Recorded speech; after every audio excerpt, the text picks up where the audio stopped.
Okay. Hello, plant. The plant says hello. There are so many stereotypes for queer characters, queer people, and it gets really exhausting. If you're clicking on this video, I think you're in the same boat as me and you're tired of all the stories that feel very similar about queer people, and we want to make some new ones. So that's what we're going to talk about today. In case you are new, hello, my name is Bridget. I am a queer writer and filmmaker from Canada, and here we talk about writing queer stories and all the stuff that comes along with that.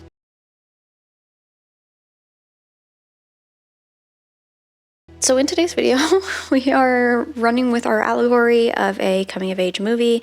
Today, we are talking about first impressions. With that topic, we are talking about stereotypes and how to flip them in our stories, how to tackle what they are and challenge them in our writing. In this, we are going to be looking at 3 different sections. We are going to look at the history of stereotypes in queer media. We are going to look at the preconceived ideas that your characters have about each other. And lastly, we are going to look into a practical portion of how to tackle them / study them. So let's get into it. Okay, part 1.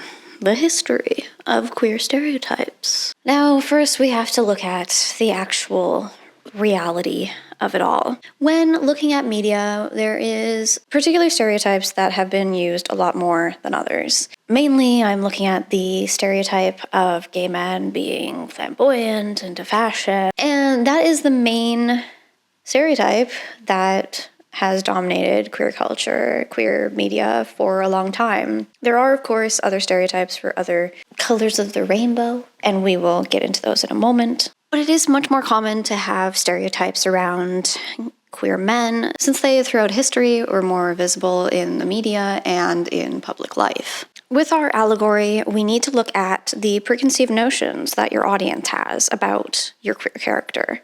This is important to keep in mind, as your audience are going to make assumptions about your characters, and knowing your intentions with your characters is important. You need to know what impressions you need to dissuade, which ones you need to kind of lean into at first and then flip around, or which ones you find the most important to your story.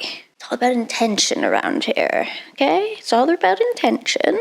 After all, assumptions all come from the past. They all come from things that we have learned from the people around us. They come from just things we were taught throughout childhood. So it is important to look into the historical implications of your characters, look at what kind of messaging they would have received growing up, and look at society. Look at who you are speaking to through your story and how they will see the story you are trying to tell. It is tricky to break down barriers, but it is equally important. So leaning into the historical inaccuracies about certain groups can be really powerful. Having stories that tackle issues that we don't usually see is really powerful. And I am not trying to dissuade anyone from doing that. It is simply that historically, we know the media that gets the most attention, and we know which ones don't. So having that in mind simply gives us a clearer view of our own expectations and our own intentions around the media we are creating. So let's see. With all that said, I'm going to give you a quick list of stereotypes that are associated with different letters in the rainbow alphabet. So I do have them written down, but I'm gonna try and remember them. L, as in lesbian, usually quite butch, quite masc presenting. A stereotype from within the queer community is that lesbians move really fast in relationships, and I've coined the term U-hauling, as in moving in together really fast. G, gay men, flamboyant, as I said before, into fashion and show tunes. B, for bisexuals, are stereotyped to be hypersexual and not faithful in their relationships. T, for transgender, are stereotyped as tricking people and just just look at the news these days. Jesus. And yeah, just being overall creepy. It feels bad to even say it. It's like the one that leaves the worst taste in my mouth, to be honest. Number one for aromantic are stereotyped to be very like introverted, loners, and have no interest in like connection or anything. Number two for asexual are stereotyped to be celibate, to be, again, quite rigid and not ever wanting anything to do with sex. All of these stereotypes fall into the category of misinformation and really cause a lot of harm in the queer community. So whichever one you choose, go challenge it, have fun. And I would encourage you to do research on it. I think that being more informed really helps to create better representation and bring more authentic representation to the media. So dive in, do all the research you can. Okay, for this section, I have 2 questions to help you dive a bit deeper into this. Number 1, which stereotype do you want to tackle in your story? Get as specific as you can, and it's more than okay if it's a personal thing, if it's like something that you really want to tackle that you've experienced yourself. And number 2, kind of beat myself to this one, are there stereotypes that you have encountered personally that you want to look into? Your character will have ideas about queerness before the story even begins. Now, I did talk about this in my last video. I keep bringing up this story because I find it a really good example. So we're going to talk about Maurice. In case you don't know, it's a book by Ian Forster and a movie with Hugh Grant. So if you haven't checked it out yet, please go check it out. But the thing about this story is that we start from ground zero. The character is a child, and he already has kind of ingrained ideas about queerness from the society he grew up in. It's set in the 1920s, I believe, 1917. Yeah. And the whole culture around homosexuality is very, doesn't really exist that much, and it becomes a real struggle for the main character. Through the story, we have 4 different queer men that we meet throughout the story. We have Maurice himself, we have his first love interest, Clive. Yeah. We have their friend and his final love interest, Gooder, I think. Something like that. He's played by the actor who played Lestrade in Sherlock, which is really cool. But they all have different internalized ideas about homosexuality because of the way that they were brought up, because of the people that they were around. So Clive is in college, they have a bit of a romance, they fool around, and yet this is all that Clive can see it being. Even when he is in a good place with his career and everything, he gets married to a woman, and he's shaming Maurice for wanting things, for wanting to be with Clive, and insists that they have to leave that behind for the sake of Clive's career and Maurice's career. This is underlined by their friend being put on trial for homosexual tendencies, and this is around the same time as Oscar Wilde, so it underlines the society that they are living in, which is really powerful. And the spiral that we see Clive go on after their friend is arrested and convicted is really, really powerful in the way that it underlines the risk that these men are putting themselves under. And yet it's the alternative is no better. Clive is still very much suffering from internalized homophobia and dealing with the repercussions of the society that he lives in. He's the victim of this society. It is important to remember that stereotypes are grown. They don't come from nowhere. They are the product of the society that we live in, and they are ingrained in us as the rhetoric is repeated at us throughout our lives.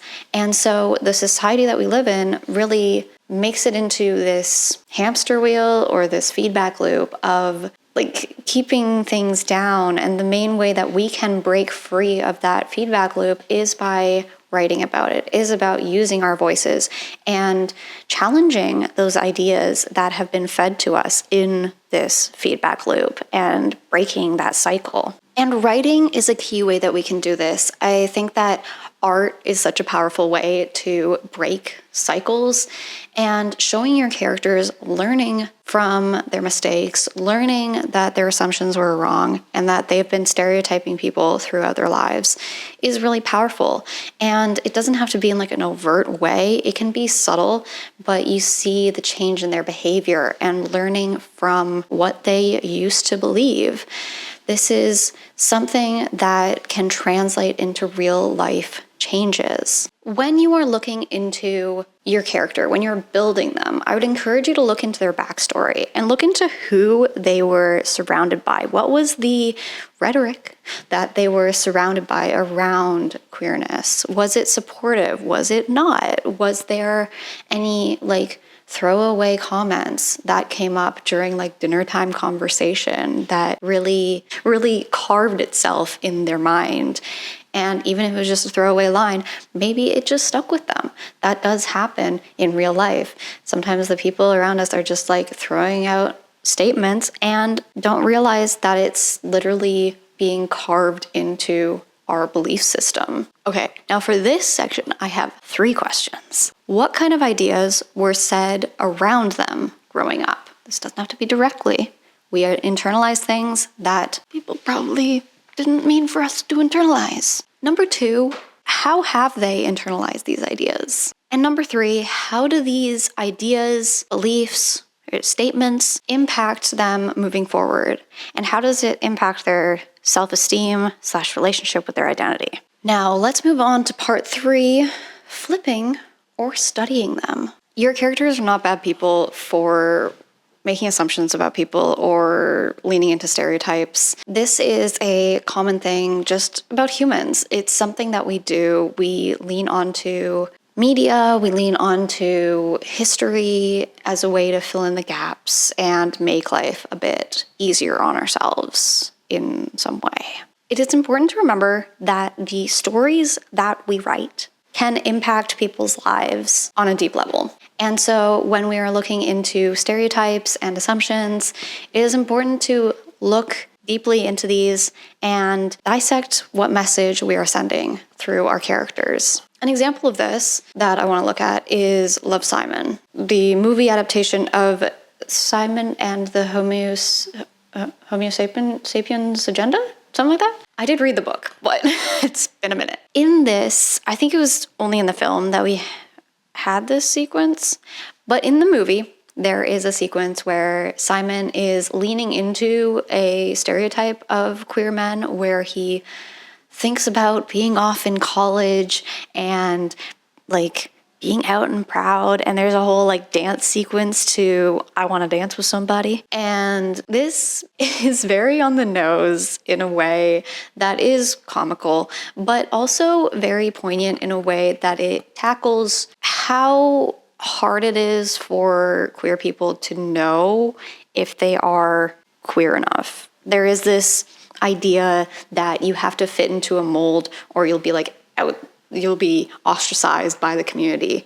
And that can happen, unfortunately, but this is a really interesting thing to look into as a topic for a scene, as this is a real thing that people experience, that it's like, I'm going to be out and proud, and that means that I have to dress in this certain way, and it means I have to act in a certain way. I can't just exist. I have to be this exact thing, otherwise I'm not right. If I have to be, it's like right or wrong in this. And so stereotypes don't just impact the people we see, they impact us on a deep level. It is really important to look into how these things impact people on a personal level. Now, when you are looking into tackling stereotypes, I highly encourage you to do research. I feel like kind of a broken record when I'm like, do research, more research. But it is really important to get to know the areas of the queer community you want to represent, because we can't know the struggles of every part of the community. It is important to do research into how different parts of the community are represented and how they feel about the representation that they are getting. A great YouTube channel that I will recommend is the Queer Collective. They do a podcast that is really good, and they talk to different people in the queer community and have like so many different interviews with people. I would highly encourage it. I watched an episode when I was writing for I was doing research for my own characters, and I was like watching an episode about intersex people, and it was really interesting because it's not an identity that is actively represented in media, and I think we need more intersex characters in our media. So I would encourage you, I'll leave a link down in the description if you want to check them out. And I think it's really vital to look outside of our own bubble, because the queer community is big. We are not a tiny community. So having doing research into the different parts of the rainbow is really, one, it will really help your characters, and two, it will just help your stories become more inclusive, become more multi-layered, get more layers on the onion, so to speak. I don't know why you're adding layers onto the onion, but it will make everything feel more real. And that's what we want. We want our characters to feel real. So diving into other people's experience and what are the pain points of people who identify this way is really, really helpful. Now, I have 2 questions that can help you in this section of writing or researching. Number 1, what stereotypes can your story confront? This is when I would encourage you to do research and go outside your bubble. Look at identities that you don't know as much about and dive into their struggles. Number 2, how does your chosen stereotype that you were tackling affect the story? And how is it encountered? Okay, so we have covered a lot about stereotypes.